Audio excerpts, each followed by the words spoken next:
Hi artists! For today's video, we are going to use one-point perspective to create the illusion of a road going through a tunnel. It's very similar to the drawings we made earlier.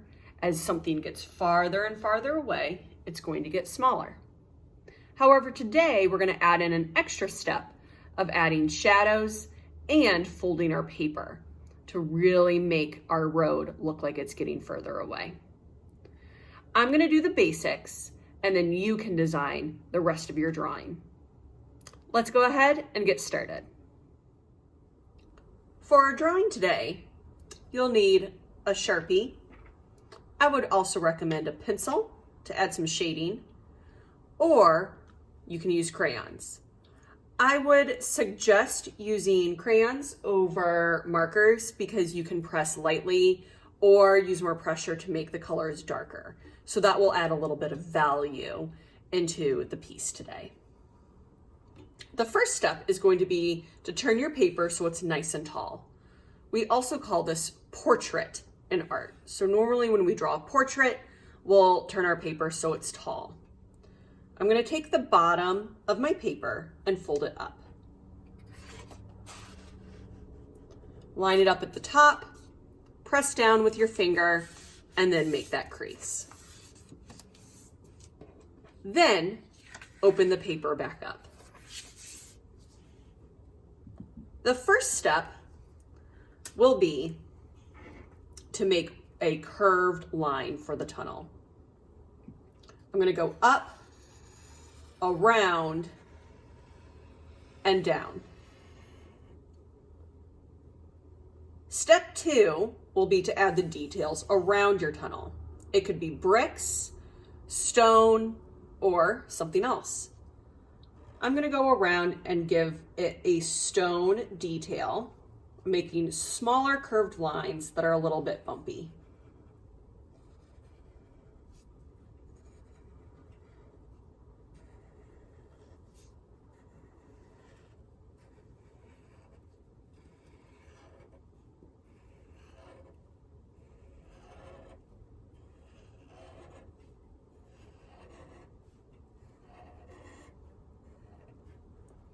Bricks are also an easy thing to draw. What I do is I draw horizontal lines first, keeping them about the same distance apart.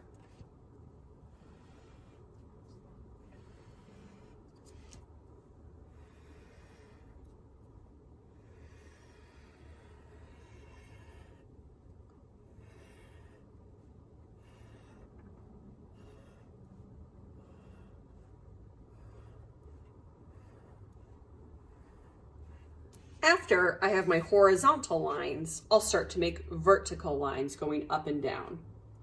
So if I make a vertical line here, for the next brick, I'll draw 2 lines on either side. One on the left, one on the right. Then I'll make another line, but it's going to be in the center again. So you can see these 2 lines are at the same spot.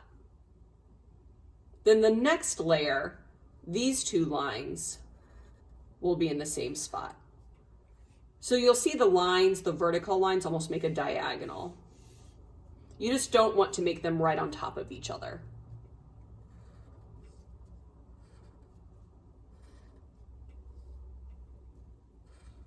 Now I have room for another line, so I'll go to the left of this line and make another brick.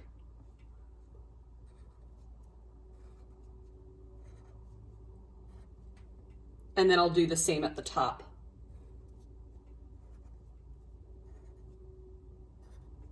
As long as my lines are not lining up, it will look like bricks. It doesn't have to be perfect. Let's see here.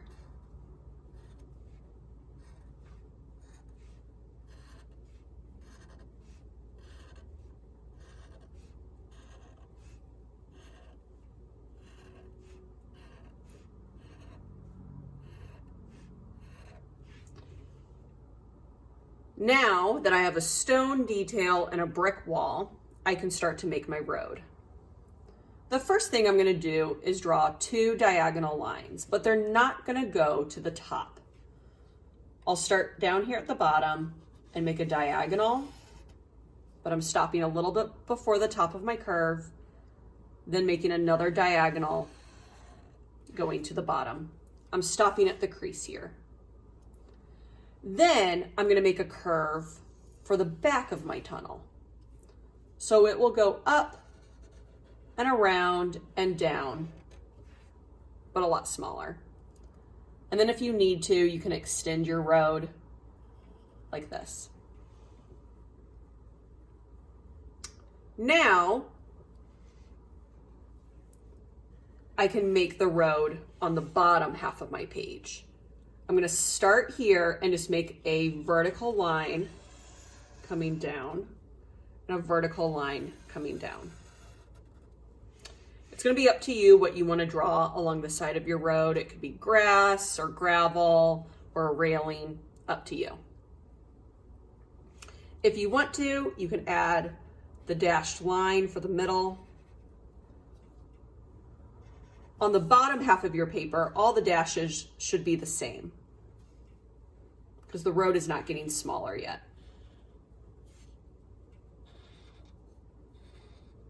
Then, when you get to the top half of your paper, I would start making the rectangles smaller.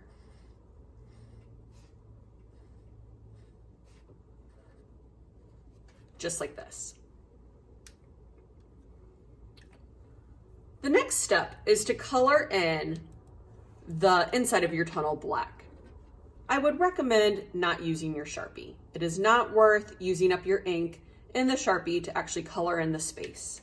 So I'm going to find a black crayon, or it could be gray, dark brown would work, and color it in.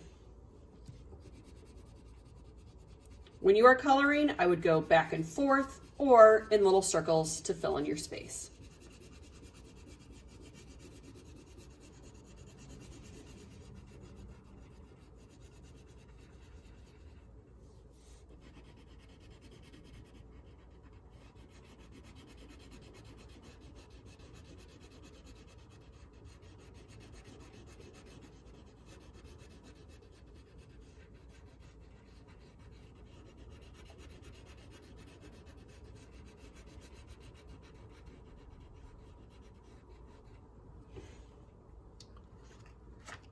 When you've colored the inside of your tunnel black, these 2 little spaces on the outside of the tunnel at the end, you could draw green for grass, or you could use blue for the sky. It's up to you.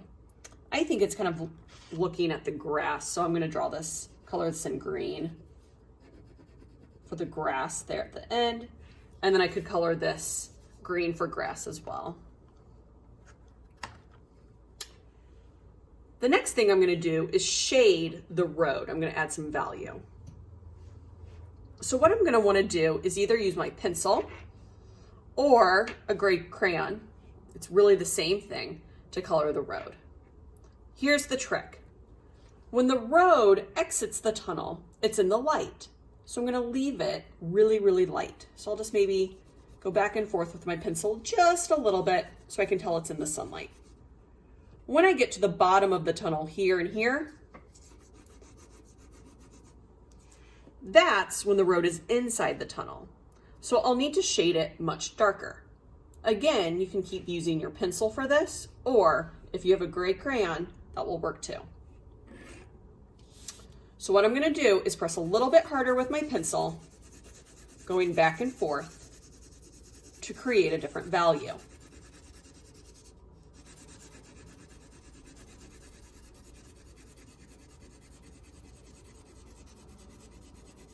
I'm going to stop here at the crease because that's when the road enters the tunnel.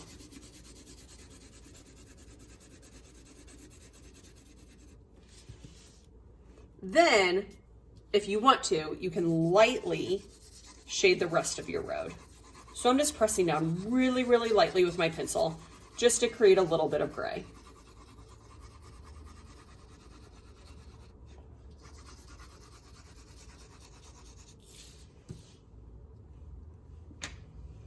I'm going to fill in the dashes in the middle of the road yellow.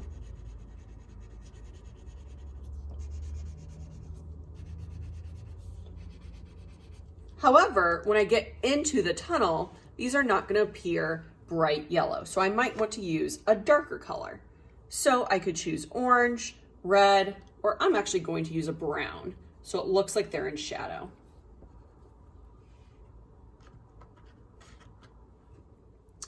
The next step is adding some detail to your wall. I'm going to use brown for the stone. I'm going to show you a little trick that's also about adding value. What I'm going to do is just around the outside, I'm going to press down harder to create a darker brown. So I'm going around the edge and the bottom, the outside edge and the bottom, just like this. Then in the center, I'll just color very, very lightly to create a different value.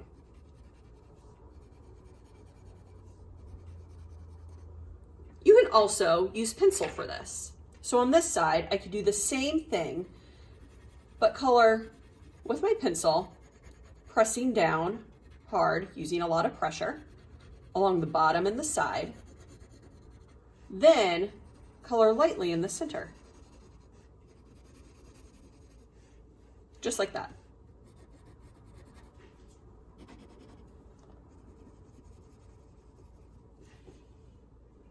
So I'm going to keep going up this side using pencil. It looks a little silly. I know that I'm doing it with pencil on one side and colors on the other side, but it's fine.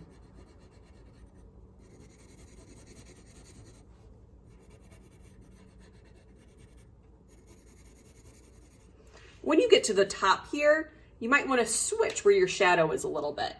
So the shadow is usually going to be on the bottom.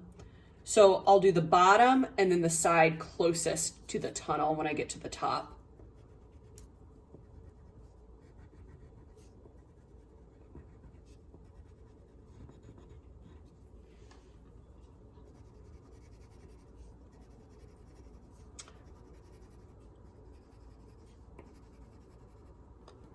The last thing I'll show you is how to do the bricks. I really like coloring bricks because you can just use a variety of colors. So I could choose red and color lightly. And I just kind of like going around and choosing random bricks to color in red. There doesn't really have to be a pattern.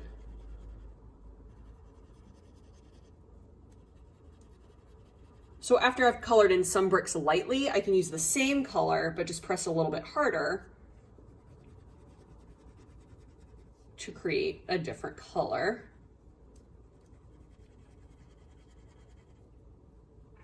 Then once I've gotten a few red bricks, I can just switch. I can use the same brown even, using it lightly.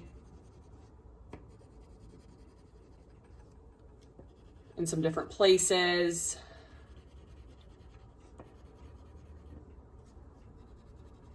And then using the same color, but pressing down harder, using more pressure to make a darker color. This technique also works if you're using colored pencils. When you're done with your bricks and you've colored your ground, now you need to find something to set your drawing next to. So what you'll do is you'll fold it so that half of it is leaning against something and half of it is on the floor. So when you're looking at it, it looks like you're looking at a road going into the distance. You could set this next to a box, next to your computer, anything that you want to kind of create this little optical illusion. I hope you had a lot of fun designing your road using 1-point perspective, and I'll see you next time, artists.